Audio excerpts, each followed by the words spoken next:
പിതാവിന്റെയും പുത്രന്റെയും പരിശുദ്ധാത്മാവിന്റെയും നാമത്തിൽ ആമേൻ. പ്രിയപ്പെട്ടവരെ, ഇന്ന് മാർച്ച് 27 വെള്ളിയാഴ്ച. അമ്മേ പരിശുദ്ധ അമ്മേ, അമ്മേ പരിശുദ്ധമേ, ദൈവമാതാവേ, കൃപാസനത്തിലൂടെ ഞങ്ങൾക്കും ഞങ്ങളുടെ ദേശത്തിനും അമ്മ മധ്യസ്ഥം തേടി തന്ന എല്ലാ അനുഗ്രഹങ്ങൾക്കും കൃപകൾക്കും ഞങ്ങളിപ്പോൾ ഹൃദയം നിറഞ്ഞ നന്ദി പറയുന്നു. അമ്മേ പരിശുദ്ധമേ, ദൈവമാതാവേ, 2004 ഡിസംബർ 7 ഉച്ചകഴിഞ്ഞ് 2:30 കൃപാസനത്തിൽ സംഭവിച്ച അമ്മയുടെ പ്രത്യക്ഷപ്പെടലിനെ കുറിച്ച് തിരുസഭയ്ക്ക് സമർപ്പിച്ചിരിക്കുന്ന പഠനരേഖകളുടെ മേൽ സഭാത്മകമായ പഠനം ആരംഭിക്കുവാൻ ഞങ്ങൾ പ്രാർത്ഥിക്കുന്നു. അമ്മേ പരിശുദ്ധമേ, ഭൂസ്വർലോകങ്ങളുടെ രാജ്ഞിയായ അങ്ങേയ്ക്ക് ഭൗമസംരക്ഷണത്തിനായി പ്രപഞ്ചപ്രകൃതിയെ തന്നെ തിരുസഭ പ്രതിഷ്ഠിക്കുവാൻ ഈ പ്രത്യക്ഷീകരണം വഴി ഇടയാക്കണമേ. പരിശുദ്ധമേ, ജപമാല മാതാവേ, സകല കൃപാസനം പ്രാർത്ഥനയോടും ചേർത്ത് ഞങ്ങളിപ്പോൾ പ്രാർത്ഥിക്കുന്ന ഈ കുടുംബത്തിന്റെ പ്രത്യേക നിയോഗം പറ മക്കളെ.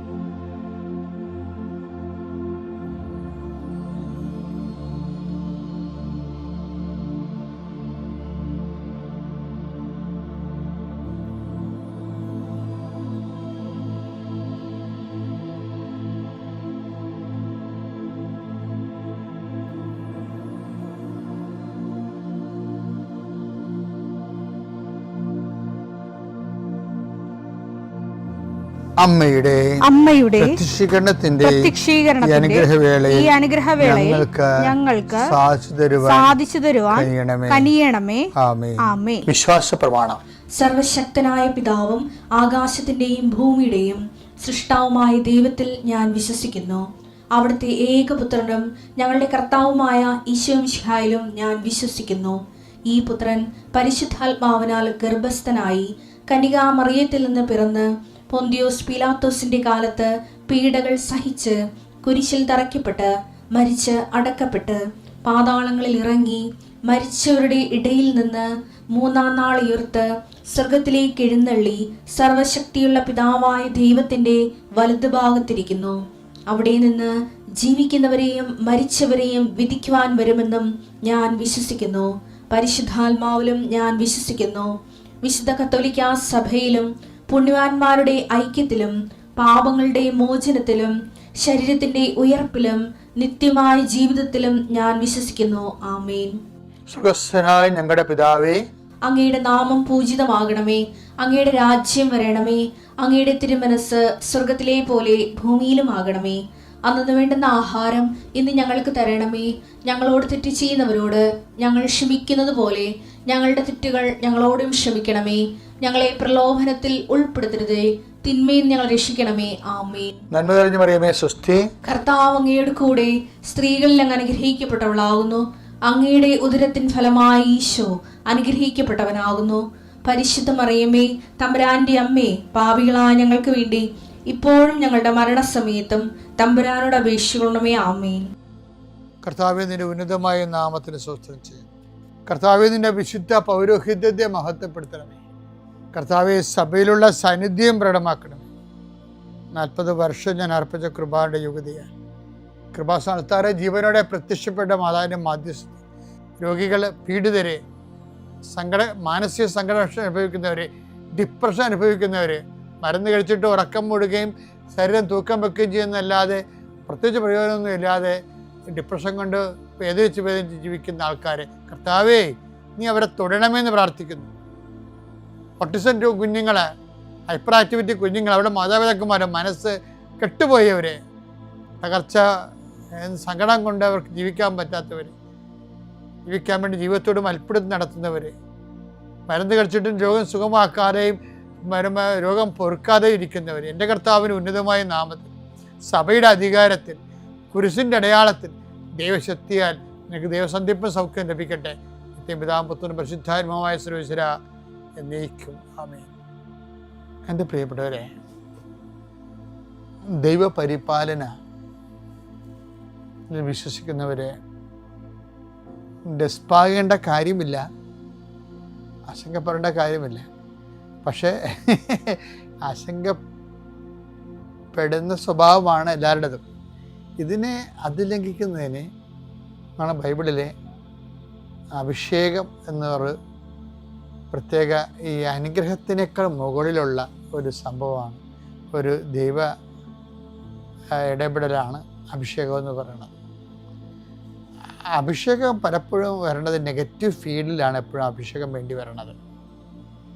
നെഗറ്റീവ്, ഇപ്പം നമുക്ക് എല്ലാ ജീവിതത്തിൻ്റെ നെഗറ്റീവ് സൈഡില്ലേ, അതിനെ അഭിമുഖീകരിക്കുന്നതാണ് നമുക്ക് അഭിഷേകം വേണ്ടി വരണത്. ഇപ്പം ജോലി കിട്ടുമ്പോൾ അത് അനുഗ്രഹമാണ്. പക്ഷേ അനുഗ്രഹം കിട്ടുന്നവർ വരെ നമ്മൾ വിലയും കൂലിയും ഇല്ലാതെ പലയിടത്തും കൊച്ചാക്കപ്പെട്ടും ആരും അല്ലാതെ ആയി നമ്മളെ ഗണിച്ചും വീട്ടിലോട് പോലും നമുക്ക് വിലയില്ലാണ്ടാകുന്ന വരുമാനമില്ലാത്ത അവസ്ഥ ഒക്കെ ഉണ്ടാകത്തില്ലേ.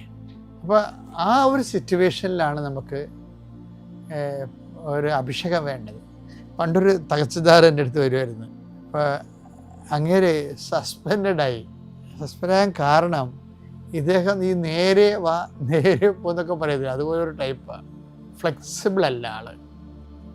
പുള്ളി ഇപ്പോൾ സമരമൊക്കെ ഉണ്ടെങ്കിൽ പുള്ളി പറയും യൂണിയൻകാരല്ല എനിക്ക് ശമ്പളം തന്നത്, സർക്കാരാണ് എനിക്ക് ശമ്പളം തന്നത്, അതുകൊണ്ട് ഞാൻ എൻ്റെ ജോലി ചെയ്യുമെന്നും പറഞ്ഞുകൊണ്ട് അദ്ദേഹം ജോലി ചെയ്യാൻ വരും. ഇത് കുറേക്കാരെ കൂടി കഴിഞ്ഞപ്പോൾ യൂണിയൻകാരുടെ കണ്ണിലും കയറി കരടായി. ഇങ്ങനെയുള്ളവരൊക്കെ നമുക്കറിയാമല്ലോ, അവർക്കൊക്കെ പ്രത്യേക മരുന്ന് യൂണിയൻകാരുടെ കയ്യിലുണ്ട്. പെട്ടെന്ന് ഒരു വിജിലൻസ് അന്വേഷണവും അദ്ദേഹത്തിൻ്റെ കണക്കും രജിസ്റ്ററും അദ്ദേഹത്തിൻ്റെ പ്രൊസീജിയറും എല്ലാം പിടിച്ചെടുത്ത് ഓൺ ദി സ്പോട്ടിൽ അതിൻ്റെ അകത്ത് മിസ്റ്റേക്ക് എല്ലാം കണ്ടെത്തി, മിസ്റ്റേക്ക് ഒക്കെ ഉണ്ടാക്കിയെടുത്ത് ഫാബ്രിക്കേറ്റഡ് ആണ് അതിലാണ് കണ്ടെത്തി സ്പോട്ടിൽ സസ്പെൻഡായി കഴിയുമ്പോൾ ഇദ്ദേഹത്തിന് ഭയങ്കര ഒരു ഞാനിങ്ങനെ നീതിയോടെയൊക്കെയാണല്ലോ ജീവിക്കണത്, സത്യത്തോടെയാണല്ലോ ജീവിക്കണത്, എന്നിട്ടും എനിക്ക് സസ്പെൻഷൻ വന്നല്ലോ. അപ്പോൾ അതിൻ്റെ നെഗറ്റീവ് ചിന്തിച്ച് കഴിഞ്ഞിട്ട് ഇങ്ങനെ പ്രാർത്ഥിച്ചിട്ട് കാര്യമില്ല, ദൈവത്തിന് വിശ്വസിച്ചിട്ട് കാര്യമില്ല എന്നൊക്കെ ചില ആൾക്കാർ ചിന്തിച്ച് പോകും. അങ്ങനെ ചിന്തിച്ച് പോകേണ്ട കാര്യം സംരക്ഷണം ഇല്ലാത്തത് കൊണ്ടാണ്. സംരക്ഷണം ഇല്ലാത്തവർ, ദൈവസംരക്ഷണം ഇല്ലാത്തവർ ഇത് ഇങ്ങനെ എങ്കിലും മനുഷ്യൻ സത്യവും നീതിയും ചെയ്തിട്ടും പിന്നെ മനുഷ്യന് പണി കിട്ടിയല്ലോ, അതുകൊണ്ട് ഇനിയിപ്പോൾ പ്രാർത്ഥിച്ചിട്ട് കാര്യമില്ലെന്ന് പറഞ്ഞുകൊണ്ട് ഒരു വിഭാഗം അങ്ങനെ ആ രീതി പോകും. ഇയാൾക്ക് അങ്ങനെയുള്ള പോക്കുകളൊന്നും ഇല്ല. ഇയാൾക്ക് ജസ്റ്റ് ഞായറാഴ്ച കുർബാനയൊക്കെ ഉള്ള ഒരാളാണ്. പക്ഷെ ഞായറാഴ്ച കുർബാന ഉണ്ട്, കുടുംബ പ്രാർത്ഥനയൊക്കെ ഉള്ള ആളാണ്. ഒരു നോമിനലായിട്ടുള്ള കാര്യങ്ങളൊക്കെ ചെയ്യുന്ന ഒരാളാണ്. അപ്പോൾ അതിന് എക്സ്ട്രാ ഒന്നും ചെയ്യത്തില്ല പുള്ളി. ബൈബിളിൻ്റെ ഏറ്റവും വലിയ പ്രോബ്ലം എന്ന് പറയുന്നത് എക്സ്ട്രാ കൊണ്ട് പലപ്പോഴും പല കാര്യങ്ങളും നമുക്ക് ചെയ്യാൻ പറ്റത്തില്ല. ഒക്കെ ഡേ ടു ഡേ ജീവിതത്തിലെ നമ്മൾക്ക് ഒരു നോർമലായിട്ട് ലൈഫ് പോകണമെന്ന് വിചാരിച്ചോ. നിങ്ങൾക്ക് ജോലിയുണ്ട്, കാശ് കിട്ടണമുണ്ട്, കുഞ്ഞുങ്ങൾ പഠിക്കുന്നുണ്ട്, അവർക്ക് നല്ല മാർക്ക് കിട്ടുന്നുണ്ട്, നിങ്ങളുടെ മക്കളെ കെട്ടിക്കുന്നുണ്ട്, അല്ലെങ്കിൽ നിങ്ങൾക്ക് ജോലി നിങ്ങളുടെ കാര്യങ്ങളെല്ലാം ചെയ്യുന്നുണ്ട്, ഒക്കെ നിങ്ങൾ വലിയ കുഴപ്പമില്ലാതെ പോകണമെന്ന് വിചാരിച്ചോ. കുഴപ്പമില്ലാതെ പോരുമ്പോൾ നിങ്ങളോർക്കും ഞാൻ മതപരമായ കാര്യങ്ങൾ ഞാൻ ദൈവത്തെ വിശ്വസിക്കുന്നുണ്ട്, ഞായറാഴ്ച ദേവാലയത്തിൽ പോകുന്നുണ്ട്, ഞങ്ങളുടെ വീട്ടിൽ കുടുംബ പ്രാർത്ഥന ഉണ്ട്, ഓക്കെയാണ്. പക്ഷെ ഓക്കെ ആണെന്നതിൻ്റെ ഒരു പ്രോബ്ലം വെച്ച് കഴിഞ്ഞാൽ ജീവിതത്തിനെ ഈ കർത്താവ് ഒരു കാര്യം പറഞ്ഞിരിക്കുന്നത് അപ്രതീക്ഷിതമായ സമയത്ത് മനുഷ്യപുത്രൻ വരുമെന്ന്. അപ്രതീക്ഷിതമായ സമയം, ഈ അങ്ങനെയുള്ള ഒരു പ്രൊവിഷൻ ഉണ്ട് ജീവിതത്തിൽ, അപ്രതീക്ഷിതമായ സമയം. അപ്പോൾ അതൊക്കെ മുമ്പ് എന്താ സംഭവിക്കണത്? സൂര്യൻ തണുത്തു പോകും, ചന്ദ്രപ്രകാശം തരത്തില്ല, അങ്ങനെ കുറേ പ്രശ്നങ്ങളുണ്ട്. മനുഷ്യപുത്രൻ വരണമല്ല പ്രശ്നം. ദൈവിക ഇടപെടലിന് മുമ്പ് സൂര്യൻ തണുത്തു പോകും. തണുത്തു പോകുന്ന വെച്ച് കഴിഞ്ഞാൽ വല്ലാത്ത തണുപ്പായിരിക്കും. സൂര്യനാണ് തണുക്കണമെന്ന് ഓർക്കണം. അപ്പോൾ നമുക്ക് ചൂട് പകർന്നു തന്നുകൊണ്ടിരിക്കുന്ന ആൾക്കാർ, സ്നേഹത്തിൻ്റെ ചൂടൊക്കെ പകർന്നു തന്ന്, നിങ്ങൾക്കറിയാമല്ലോ എന്തൊക്കെ പറഞ്ഞാൽ ഓരോരുത്തരും നിലനിർത്തുന്നത് എന്താണ്? മനുഷ്യൻ്റെ സ്നേഹം തന്നെയല്ലേ നിലനിർത്തുന്നത്. സൂര്യൻ തണുത്തു പോകുമെന്ന് പറഞ്ഞു കഴിഞ്ഞാൽ തന്നെ സ്നേഹിച്ച് ഭാര്യയെ വീട്ടിലോട്ട് പോയി കഴിഞ്ഞാൽ സൂര്യൻ തണുത്ത്, നിങ്ങളുടെ സ്നേഹത്തിൻ്റെ ചൂട് തീർന്ന്. ചന്ദ്രൻ പ്രകാശം തരത്തില്ലെന്ന് പറഞ്ഞതിൻ്റെ അർത്ഥം എന്താ? എൻ്റെ മക്കൾ നിങ്ങളെ അംഗീകരിക്കണില്ല. ഈ സഹസ്രധാരന് ഇപ്പം അങ്ങനെ ഒരു പ്രശ്നം വന്നിരിക്കണേ. എന്ന് കഴിഞ്ഞാൽ വരുമാനമില്ലല്ലേ ഇപ്പോൾ. അപ്പം മകള് പറഞ്ഞ് സുവോളജിയാണ് അവൾ പറഞ്ഞ് സ്റ്റഡി ടൂറിന് പോകണമെന്ന് അമ്മയോട് പറഞ്ഞു. എല്ലാം അമ്മയോട് പറഞ്ഞു. അപ്പം അമ്മ അത് തക്കം നോക്കി ഇരിക്കുകയായിരുന്നു. കാര്യം അപ്പനെന്ന് പറഞ്ഞാൽ കൈക്കൂലൊന്നും മേടിക്കാത്ത ആൾ, കിമ്പളൊന്നുമില്ല. അപ്പം വൈഫ് അങ്ങനെ ആ ടൈപ്പല്ല. കാര്യം വെച്ചാൽ വൈഫിന് ഇയാളുടെ പുച്ഛമാണ്. പുച്ഛത്തെ കാര്യം ഈ വൈഫിൻ്റെ അനിയത്തി ഒരു എക്സൈസുകാരനെ കല്യാണം കഴിച്ചിരിക്കണേ. അപ്പോൾ അവർക്ക് കിമ്പളം കുറെ കിട്ടുന്നുണ്ട്. അതുകൊണ്ട് അവർക്ക് കാറുണ്ട്, മക്കളുടെ ഉല്ലാസയാത്ര ഉണ്ട്, പിന്നെ ശനിയാഴ്ച ഔട്ടിംഗ് ഉണ്ട്, പുറത്ത് ഭക്ഷണം കഴിക്കലുണ്ട്, കുറേ പരിപാടിയൊക്കെ ഉണ്ട്. ഇവിടെ ഇതൊന്നും ഇല്ല. അത് കാരണം ആണെന്ന് പറഞ്ഞത് വൈഫിൻ്റെ അനിയത്തിൻ്റെ ഹസ്ബൻഡാണെന്ന് പറഞ്ഞാണ് ഈ വൈഫ് ഇയാളെ കുറ്റപ്പെടുത്തുന്നത്. പണ്ട് കുറ്റപ്പെടുത്തുകയാണ്. ഇപ്പം എന്താ പ്രശ്നം എന്ന് വെച്ചാൽ ഇപ്പം ജോലിയില്ല. അപ്പോഴേ വൈഫിന് ഹസ്ബൻഡിനെ അടിക്കാൻ്റെ വടി കിട്ടിയിരിക്കണം. എന്താണ് കാര്യം? മകൾ വന്നിപ്പോൾ ചോദിക്കണം എന്താണ് സുവോളജി സ്റ്റഡി ടൂറിന് പോകണമെന്ന്. അപ്പോൾ എപ്പോഴും അമ്മ കാശ് കൊടുക്കും. ഇപ്പം എന്താ വെച്ച് കഴിഞ്ഞാൽ കാശിന് കാശ് വേണ്ടേ, ചിരിച്ച് കാണിച്ചാൽ മതിയാന്ന് ചോദിക്കുന്നതിന് അങ്ങനെ ഒരു പാഠം പഠിപ്പിക്കാൻ പുതിയ സിലബസിന് മകളെ ഒരു ടീച്ചിങ് എയ്ഡായിട്ട് എടുത്തിട്ട് ഈ സാറിൻ്റെ അടുത്ത് പറഞ്ഞ് അപ്പൻ്റെ അടുത്ത് പറഞ്ഞു വിടും. അപ്പനോട് ചോദിക്കുമെന്ന് പറയും. അപ്പോൾ അവൾ പറയും അപ്പ സ്റ്റഡി ടൂറാണ് 3000 രൂപ വേണമെന്ന് പറയും. അപ്പം പറയും എടി മകളെ ശമ്പളം പെൻഡിങ്ങാണ്, അച്ഛന് കിട്ടുമ്പോൾ തരാം, നീ അമ്മയോട് ആരോടും മേടിക്കാൻ പറയും. ഉടനെ ഇവള് മുന്തം കയറിക്കൊണ്ട് പോകും. അതാണ് ഞാൻ പറഞ്ഞത്. സൂര്യൻ തണുത്ത്. മത്തായിയുടെ സുവിശേഷത്തിൽ 24-ാം അധ്യായം 29-ാം വാക്യം. അക്കാലത്തെ പീഡനങ്ങൾക്ക് ശേഷം പൊടുന്നനെ സൂര്യൻ ഇരുണ്ടുപോകും. പൊടുന്നനെയാണ്. ഇതാണ് സംഭവം. പൊടുന്നനെ എന്നുള്ള വാക്ക് നിങ്ങൾ മനസ്സിൽ കരുതണം. ചില സമയത്ത് അപ്രതീക്ഷിതമായി. അപ്പം അതിൻ്റെ വാക്കിൻ്റെ മെയിൻ സംഭവം പൊടുന്നനെയാണ് കേട്ടോ. നിങ്ങൾ പറയും ഞങ്ങൾ സമയത്ത് ഞങ്ങൾ പ്രാർത്ഥിക്കുന്നുണ്ട്, ഞങ്ങൾ പള്ളിയിൽ പോകുന്നുണ്ട്, കുടുംബ പ്രാർത്ഥന നടത്തുന്നുണ്ട്, ഞങ്ങൾ വിശ്വാസം ഞങ്ങൾക്കുണ്ട്, ഞങ്ങൾ എൻ്റെ വലിയ ആന കാര്യം ചെയ്യണമെന്ന് പറഞ്ഞു. പക്ഷേ ഈ നോർമൽ ലൈഫിന് കുഴപ്പമില്ല. ഈ പൊടുന്നനെ എന്നും സാധനം വരും ആകസ്മികമായി. സൂര്യൻ ഇരുണ്ടു പോകും. പൊരുന്നനെ പുള്ളിക്ക് ഇപ്പം തഹസിൽദാറിൻ്റെ സൂര്യൻ ഇരുണ്ടില്ലേ, വൈഫ് സമരത്തിലായി. സ്നേഹത്തിൻ്റെ ചൂടൊന്നുമില്ല, തണുത്തു. ചന്ദ്രൻ പ്രകാശം തരികയില്ല. മക്കള് അവർക്ക് സുവോളജിക്ക് പൈസ കിട്ടാതെ വന്നപ്പോൾ ട്യൂഷൻ വന്നപ്പോൾ അവള് ഇത്രയും നാള് സഹായിച്ച അപ്പൻ ഇന്ന് അപ്പനല്ലാതായി. ഇതെല്ലാം ഇത്രയും നിങ്ങൾ ഓർക്കണം കേട്ടോ. ആൾക്കാരെ കുറിച്ചൊക്കെ നിങ്ങൾക്ക് എപ്പോഴും ധാരണ ഉണ്ടാകണം. നിങ്ങൾ സങ്കടപ്പെടുകയൊന്നും വേണ്ട. ഞങ്ങൾ സങ്കടമില്ലാതൊക്കെ പോകണം. എന്തുകൊണ്ടാണ് പല വിഷയങ്ങളുണ്ടായിട്ടും ഞാനാണെങ്കിൽ ഒരു മനുഷ്യരോട് പറയരുത്. എന്താ കാര്യം? പറയാൻ ആളുള്ളതുകൊണ്ടാണ്. അതാണ് വിഷയം. കേൾക്കാനും പറയാൻ ആളുണ്ട്. അമ്മയും ഈശോയും ഉള്ളതാണ്. അത് എപ്പോഴും നമ്മൾ ശ്രദ്ധിച്ചേക്കണം. ദൈവത്തിനേക്കാൾ പ്രാധാന്യം ഒരു മനുഷ്യനെയും കൊടുക്കരുത്. കാര്യം അവസാനം കഴിയുമ്പോൾ വരെ കർത്താവ് മാത്രമേ ഉണ്ടാകത്തുള്ളൂ. ഇപ്പം എന്താ സംഭവിച്ചെന്നറിയാമോ? ഇപ്പം ഇതെല്ലാം കഴിഞ്ഞപ്പോഴാണ് അപ്പം ഞാൻ പറഞ്ഞു, എൻ്റെ അടുത്ത് വന്ന് സങ്കടപ്പെട്ടു. നമ്മൾ സങ്കടപ്പെടേണ്ട, കർത്താവ് പറഞ്ഞിട്ടില്ലേ വിശിഷ്യ നിങ്ങൾ എന്താണ് ചെയ്യണമെന്ന്. അത് ഭയങ്കര ബൈബിളിൽ ഏറ്റവും രസകരമായൊരു സംഭവമാണിത്. ഇതിന് താക്കോലാണ്. ഇത് വെച്ച് നമുക്ക് കൊട്ടാരം തുറക്കാൻ പറ്റും. ദൈവാനുഗ്രഹത്തിൻ്റെ കൊട്ടാരമില്ലേ, അത് തുറക്കാൻ പറ്റിയൊരു താക്കോലാണിത്. എന്താണ്? 5:46. നിങ്ങളെ സ്നേഹിക്കുന്നവരെ നിങ്ങൾ സ്നേഹിച്ചാൽ നിങ്ങൾക്ക് എന്ത് പ്രതിഫലമാണ് ലഭിക്കുക? ചുങ്കക്കാർ പോലും അത് തന്നെ ചെയ്യുന്നില്ലേ? സഹോദരങ്ങളെ മാത്രമേ നിങ്ങൾ അഭിവാദനം ചെയ്യുന്നുള്ളൂവെങ്കിൽ വിശേഷവിധി എന്താണ് നിങ്ങൾ ചെയ്യുന്നത്? വിശേഷവിധിയായി എന്താണ് നിങ്ങൾ ചെയ്യുന്നത്? ഇതാരാ ചോദിക്കണത് അറിയാവോ? കർത്താവാണ് ചോദിക്കണത്. അല്ല ഔസേപ്പിതാവൊന്നും അല്ല ചോദിക്കണത്, കർത്താവാണ് ചോദിക്കുന്നത്. ഇനി ചോദിക്കാൻ ആരുമില്ല. സുപ്രീം കോടതി ഫുൾ ബെഞ്ചിലാണ് സംഭവം വന്നിരിക്കുന്നത്. വിശേഷവിധിയായി എന്താണ് ചെയ്യണം? എൻ്റെ മക്കളെ, നമ്മൾ നോർമൽ ക്രിസ്ത്യൻസ് ആയിട്ടൊരു കഥയുമില്ല. നോർമൽ ലൈഫിന് ഓക്കെ. പക്ഷേ ഈ പൊടുന്നനെ നമ്മൾ സാധനം വരും. പൊടുന്നനെ എന്ന് പറയുമ്പോൾ അതിപ്പോൾ ഈ തഹസിൽദാറിന് സസ്പെൻഷൻ കിട്ടിയ പോലെയാണ്. പൊടുന്നനെ വന്നാണ്. പൊടുന്നനെ വരുമ്പോൾ അതിൻ്റെ കൂടെ കുറേ സാധനങ്ങൾ വരും. സൂര്യൻ തണുത്തു പോകും, ചന്ദ്രൻ പ്രകാശം തരത്തില്ല, നക്ഷത്രങ്ങൾ നിബന്ധിക്കും എന്നൊക്കെ പറഞ്ഞിട്ടുണ്ട് ഇല്ലേ? നമ്മുടെ പ്രത്യാശ വരെ പോകും. നക്ഷത്രങ്ങൾ നിബന്ധിക്കും. നക്ഷത്രങ്ങൾ ആകാശത്തിൽ നിന്ന് നിബന്ധിക്കും. നമ്മുടെ പ്രത്യാശ, നമുക്ക് ലക്ഷ്യം വെച്ചിട്ട് നമ്മൾ പോണത്, ആസാരം ടപ്പ് എന്ന് പറഞ്ഞ് താഴെ വീഴും. നക്ഷത്രങ്ങൾ നിബന്ധിക്കും. ആകാശ ശക്തികൾ ഇളകുകയും ചെയ്യും. അപ്പോഴാണ് ഈ മനുഷ്യപുത്രൻ വരണത്. അത് എനിക്കറിയാം, സാറിന് അറിയത്തില്ലല്ല. നമ്മൾ സാറ് വിശേഷ വിദ്യയായി, സാറ് മുമ്പത്തേക്ക് സാറിപ്പോൾ നോർമൽ ക്രിസ്ത്യനായിട്ടാണ് പോയത്.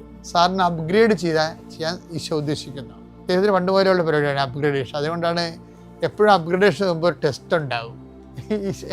എപ്പോഴും ദൈവത്തിൻ്റെ രീതി അതാണ്, അപ്ഗ്രേഡ് ചെയ്യണ മുമ്പ്. ഇപ്പം നമുക്കുണ്ടല്ലോ പരീക്ഷകളൊക്കെ, 6ാം ക്ലാസ്സിൽ നിന്ന് 8ാം ക്ലാസ്സിലേക്ക് 7ാം ക്ലാസ്സിലേക്ക് വരുമ്പോൾ ഒരു പരീക്ഷയില്ലേ, അപ്ഗ്രഡേഷൻ്റെ ഭാഗമാണ് പരീക്ഷ. അതുകൊണ്ട് മരുഭൂമിയിലെ പരീക്ഷ കഴിഞ്ഞിട്ട് വന്നിട്ടാണ് അവൻ ആത്മാവ് ശക്തിപ്പെട്ടെന്നല്ലേ പറയണത്. അപ്പം ശക്തിപ്പെടുത്താനാണ് ശരിക്കും പറഞ്ഞാൽ ഈ പരീക്ഷകൾ വെച്ചിരിക്കുന്നത്. അപ്പം തഹസിൽദാറിന് ഇപ്പം മരുഭൂമിയുടെ കർത്താവിൻ്റെ മരുഭൂമി പരീക്ഷ ചെയ്യുമ്പോൾ എന്താ പറയണത്, അവൻ ആത്മാവ് ശക്തിയോടെ.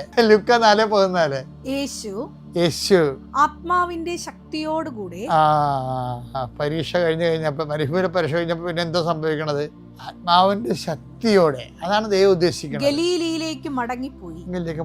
അപ്പം എന്താ പ്രശ്നം വെച്ച് കഴിഞ്ഞാൽ, ഈ നോർമൽ വേ ഓഫ് ലൈഫിൽ നിന്ന് അപ്ഗ്രേഡ് ചെയ്യണ മുമ്പ് ഇതുപോലെ ടെസ്റ്റ് വരും. ഇപ്പം തഹസിൽദാറിനൊരു ടെസ്റ്റായിട്ട് മാത്രമേ ഞാൻ കരുതിയുള്ളൂ.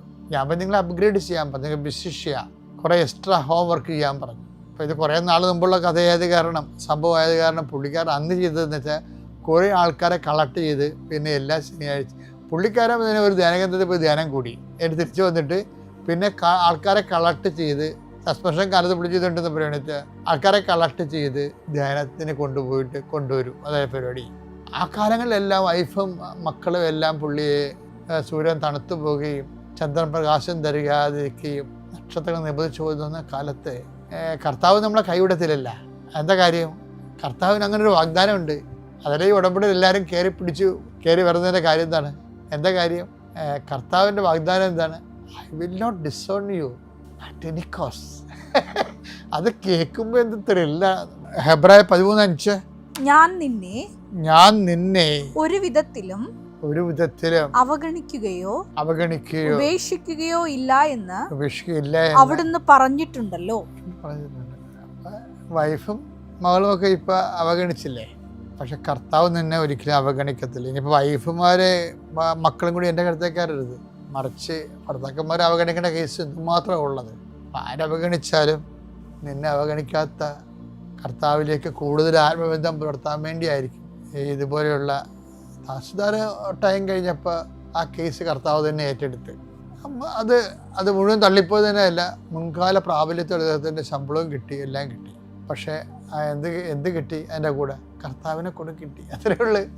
ഒരു കുരിശ് കിട്ടുമ്പോൾ അതിനോട് കർത്താവിനോട് കിട്ടും. അതെപ്പോഴും ഓർത്തേക്കണം, ഒരു കുരിശിനെ കിട്ടിയാൽ നീ വിശ്വാസിയാണെങ്കിൽ അതിൻ്റെ കൂടെ കർത്താവിനെ കൂടെ കിട്ടും. അല്ല, നിങ്ങളെ കർത്താവിൻ്റെ കൂടെ കുരിശ് കിട്ടിയെന്ന് പറയരുത്, കുരിശിൻ്റെ കൂടെ കർത്താവിനെ കിട്ടിയെന്ന് പറയണം. Thank U.